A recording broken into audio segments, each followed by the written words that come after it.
Hi, today we're going to talk about VectorCast QA with VectorCast 2020. We're going to talk about the complete workflow from setting up a QA environment to checking that environment into source control and then checking that environment out of source control and running it and being able to recreate our results. So we're going to start with a blank slate today. I've got 3 bat files is all I have in my directory, and we'll talk about those as we go through the video. The first one we're going to talk about, though, is going to be startvectorcast.bat. So startvectorcast.bat is a very simple one that calls this setupenv.bat, which we'll talk about a little bit later, and then starts VectorCast. So we're going to run this one first because we're going to start VectorCast. So here is our VectorCast, and we're going to go to this pull down here, and we're going to go to System Testing Environment. We're going to create a new System Testing Environment. When the System Testing Environment wizard pops up, you notice we have a choice of C, C++, or Ada. We're going to make sure our C, C++ is selected. Now we're going to select our compiler. For the one I'm going to use a GNU Target on a bare board ARM chip board, and I'm going to use GDB server and an Italic compiler. Okay. You notice it pops up and a lot of the stuff gets filled in by default, the preprocessor, compiler, that sort of thing. The include directories is blank, so we're going to have to fill in all the include paths that we have for our project, and then we're going to have to add some defined variables based on our compile command. So I have some of these preset. So for my particular project, I'm going to be testing some code, STM32 driver code for a STM32 micro I have in my office. So I already know what directories I need to add for the include, so I'm going to go in and add them. So we're going to go down to this one, and this is some header files. We're going to include that one in. We've got this one right here. So those are the 4 directories that we're going to be using, okay? So now there's a couple of other defines that I need that's part of my project, part of my compiled project. I need STM32 L100XC. That's the board I'm using that I have in my office for my little demo board. And then we're going to hit plus here, and we're going to go to ARM Math CM3. This is the math libraries defined for the Cortex M3. So now we are ready to create our project. So we're going to go to name the environment. I'm going to name this one STM32 drivers proj, STM32 drivers cover, because we're going to be getting coverage on our STM32 drivers. We're going to hit locate source, and we are going to want to get the path to our STM32 drivers, which is going to be under OS, vcast, projects, STM32, cube, drivers. This is the base of our source code. We're going to paste this in, and now this directory structure gets filled in. So we're going to need to select the code that we want to test. I want to test the HAL drivers for sure, so I'm going to select those. I also want to test this particular BSP directory here. And then the last thing I want to include the math library. So we're going to go down in here under DSP lib source, and we're going to grab the math libraries, okay? So those are the 3 directories that I want to test. But I want to go down here, and for this particular source, I don't want the crypto library. So we're going to remove these. So we're going to remove those 2 files, okay? And then we're going to build our project. Okay. Oh, first of all, we're going to choose our coverage options. So typically, if you're on an embedded target like me, you're going to want to run in buffered mode. So I'm going to select buffered. This is going to buffer the data up on the target in RAM.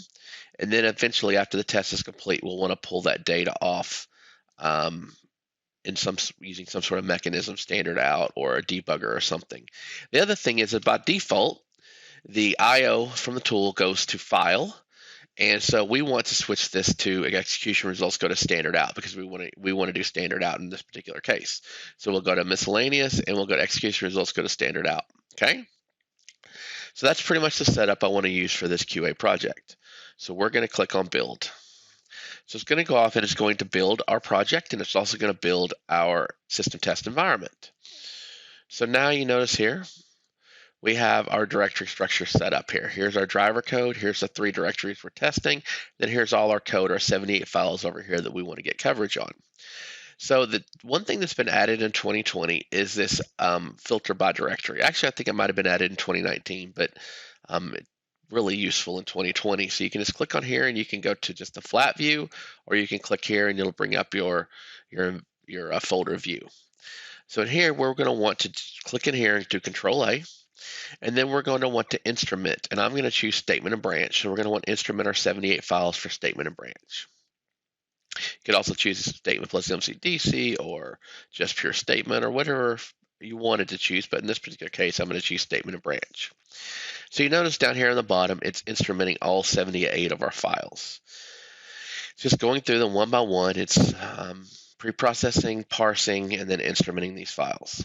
So we'll just have to wait just a bit.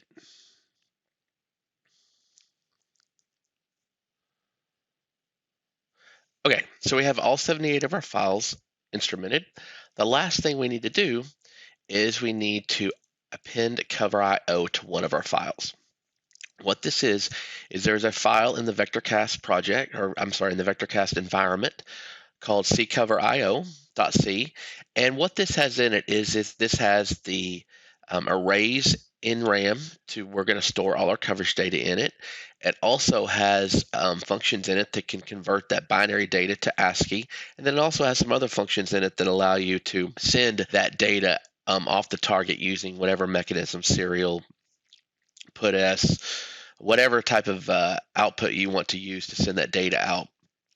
It has some functionality that allows you to do that. So we need to add that to our project so that it's built into your system image when you build your system image.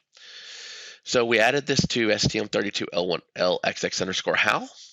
So now we have appended that ccoverio. So now we are ready to go off and build our system image. I'm not going to do this for this particular video, but just know that once you build your system image at this point, you'll end up with some test results, and then you can just click on this plus R here, add test results, select the files with your test results in them, and click open, and it's going to ask you to choose a file name. Once you do that, your test results will show up down here, and you'll get to see a bunch of cool code coverage up here in this view here. But let's just assume all that happened, and now we're ready to save off all of our things. We want to check all this stuff. We've got a project that's working, we're happy with it, and now we want to check it into source control. So how do we do that? So the first thing we've got to do is we've got to go to environment and we've got to create regression scripts. The regression scripts that we create from this environment are going to be the ones that we check into source control. So we're going to create regression scripts. We're going to go to our workflow here. So this is exactly where we want to put them, because the project is going to expect the environment to live at this level. So we want to make sure that this is where we put them. So we're going to hit choose. Regression scripts are built. If we go back to our view here, you notice that we have 2 files that have been added, a bat file and a .enc file. Okay, so let's talk about each one individually. First of all, let's open up the bat file. So this is going to be the file that recreates all of those options that I showed you earlier. When I say that, if you click here on Tools Options, you notice that we have the preprocessor command, we have the include directories, we have the define variables. All of this information is going to be recreated using this bat file. So let's go back and look at this bat file here. And so you notice here, as an example from here, here's our compile command, our metallic EABI GCC. Here's our define list. These are the 2 we added, STM32L100XC and ARM Math CM3. Those get added there. And at the very bottom, here's those include directories we added. Well, so one thing you've probably noticed is going to be a problem is we want to check this into source control, which means we don't want these hard-coded paths in here. So we've got to figure out a way to solve that problem, make these not hard-coded. Okay, so we'll solve that problem in just a second after we look at the .enc file. So let me go in here and open up the .enc file. And when I pull this over, you'll see that we'll talk a little bit about what this is. So this is the file that tells VectorCast what files need to be instrumented and how they need to be instrumented. So you notice that here's the name of our environment. Here's our coverage type, statement and branch. Here's our source root that we set. Here's our path to our source root that we set inside of our project. And then we start having what this WL stands for whitelist, this BL stands for blacklist. So we start seeing in some directories and files that are whitelisted. So underneath of this drivers directory, we have some whitelisted directories. Here's a whitelist directory, meaning that everything in that directory we're going to want to instrument. Here's another whitelist. Everything inside of that directory we're going to want to instrument. Here's another whitelist. Now, you can also have blacklisted directories. In this particular case, we don't have any blacklisted directories, but you can end up with blacklist directories. Now, I purposely created some blacklist files so that you can see how the blacklist works. So I particularly told VectorCAST I don't want to instrument the cryptology files. And so these will now be blacklisted, saying that these two files right here don't need to be instrumented. So these are blacklist. And down here, you can see that we are pinned cover IO. You can see the file that has been added that we want to append to the cover IO off to. And you notice it's relative to this source root, as are all these directories here are relative to that source root. But as you noticed, probably, the source root directory is hard-coded. So again, we've got to solve that problem as well, because we don't want to check in hard-coded directories into our project or into our source control. All right, so let's solve the hard-coded path problems, and it's a pretty simple problem to solve with VectorCAST 2020. So let's get rid of this. Let's get rid of this. And so we're going to recreate these after we've solved the hard-coded path problem. So I'm just going to go ahead and delete these. Okay, so we've deleted those two files. So now to solve this hard-coded path problem, all we've got to do is go to environment, update environment. And then we want to go to our choose compiler.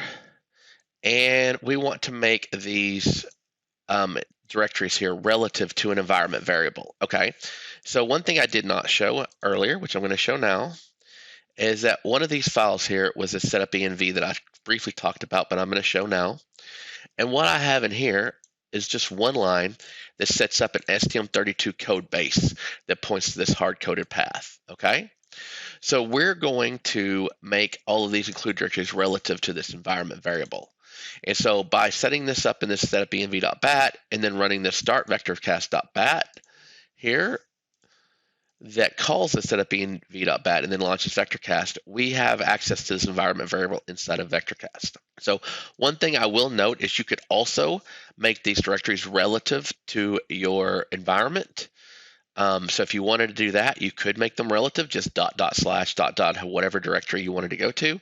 But I'm going to use environment variables. So it's very simple. Double click on this folder path here and go down to convert selection to environment variable. And then VectorCAST will give you all of the options it has for resolving this particular file. And so the one we want is this second one here, STM32 code base. All right, so when we click on this, you notice that all of a sudden 4 of these 5 directories now get converted for us, which is really nice, right? So the only other thing we need to do is convert this one right here. Okay, so let's double click on it. Oh, first of all, before we double click on it, I wanted to talk about one other thing so you notice this $ open print and then the name of the environment variable close print. That is the VectorCAST syntax for expanding environment variables. So we're going to use that here. So we're going to double click here. We're going to take this right here and we're going to paste this in. And you notice it shows up in red because the path is not resolving to a valid path. So what we want to do is we want to put a backslash and a .. That tells us we want to go up one directory from the driver layer and then go down into the projects. And so you notice when I put the // it turns green. Now it's qualified paths. We hit enter, and now all 5 of our paths are now resolved to environment variables. Okay. So the next thing we need to do do our source code. Okay. So now you notice we have a base directory that's fully qualified path. Well, this one's really simple. We just hit the down button, and VectorCAST will give us the option here, STM32 _ code base. Click this. Now our base directory is now relative. And now we can just click on update, and now we're done. So now all we got to do is go to environment, create regression scripts again, choose the directory that has our VCP file in it, click choose, regression scripts built. Now we can go look at this directory here. So let's open up the bat file first. So we open up the bat file, and you notice that now we have all of our relative paths to that environment variable. So with that problem is solved. So let's look at the ENC file. The ENC file, you notice now it's also relative. We have our source code STM32 code base here. So now we've made this relative to this STM32 code base. So now we have our regression scripts done. So now let's talk about what needs to go into source control, okay? First of all, let's uninstrument. We've created the regression scripts, so now we can uninstrument everything in VectorCast. So let's come here and say uninstrument. Now we can close VectorCast, okay? So now we've closed VectorCast. And so now we can talk about what needs to be removed. All right, so here's our directory structure. We have our two bat file and our ENC. So the ccast_config we can remove. That's going to be recreated by the bat file. So let's get rid of it. We can remove the VCP file because it's also going to get recreated by the bat file. And then we can delete this entire directory because that's also going to get recreated by the bat file. Okay, so now that leaves our two our regression scripts, the three bat files that we have originally that we started with, the VCM file, which is our project file, and then the directory that's associated with that project file. So inside of this project file, not everything needs to go into source control, okay? The only directory we need in source control is the environment directory. So we're going to remove everything else, okay? So now we're left with just the environment directory, okay? There's actually nothing in it because we haven't created any. This environment directory is strictly for unit test environments, and we have not created any unit test environments. So, but we still need to keep that directory around. So if we go back to our directory, now we've got everything that needs to go into source control. Okay, we've got our VCM file, we've got our two regression script files, we've got our three bat files that we started with, and we've got our project directory. So this is what needs to go into source control. So you'll check this into your source control Git or SVN or whatever it is, and now you're ready to recreate everything we've done previously. Okay, so let's talk about that. So let's say you just checked this out of source control, and now you're ready to recreate it, everything. So the first thing we're going to want to do is we're going to want to run this bat file. Okay, so with this bat file, it's going to recreate everything. It's going to recreate the VCP file. It's going to recreate the directory structure. It's going to instrument all of your files and append the cover IO. So you don't want to run this file until you are ready to start doing system testing with an instrumented object file or an object executable, okay? But once you're to that point, you are ready to run that, okay? So we've got that set up. So the other thing we need to realize is that if we remember correctly in the setup env.bat, there was this environment variable here that we need, because this points to the actual code that we want to instrument, okay? So what I've done, we're going to need that when we run this bat file. So what I've done is I've created this run cover regression.bat file, which simply just calls the setup env.bat and then calls our regression script here. And so I may need to make a slight mod to it because I changed STM32 drivers _ cover.bat, but that looks like the name of our of the bat file. So we're going to save this off. And so this is what we're going to run here because we want to set up that environment variable, and then we want to run our bat file. So let's open up a command prompt here. Let's go here, and then we're going to call run cover regression.bat. All right, so you notice that the ccast_config gets created with our configuration, and you notice that our directory gets created. You notice our VCP gets created, okay? And you notice here we're instrumenting all of our files here. So the entire project gets recreated, or not project, the entire environment gets recreated, and we're also instrumenting all of our files. So once this is done, we'll open up VectorCast and I'll show that we have successfully recreated everything that we previously had done from scratch using our regression scripts that we checked into source control. So now we are done with this. We can exit out of this. So now we want to call start vectorcast.bat here. Let's run this. Bring this over. Let's open up our project. And we're going to double click on our cover project. And you notice that we have all of our instrumented code here. It's already instrumented. We have our append cover IO. So at this point, we are ready to build our system image with instrumented code, and we are ready to start running code, running on the target, collecting code coverage results. And once you're done, once you're to that point, you can do the add test results here, and you're ready to start doing all that stuff. So at this point, we have recreated our entire infrastructure here. So that was basically what I wanted to talk about during this video. Thank you for watching.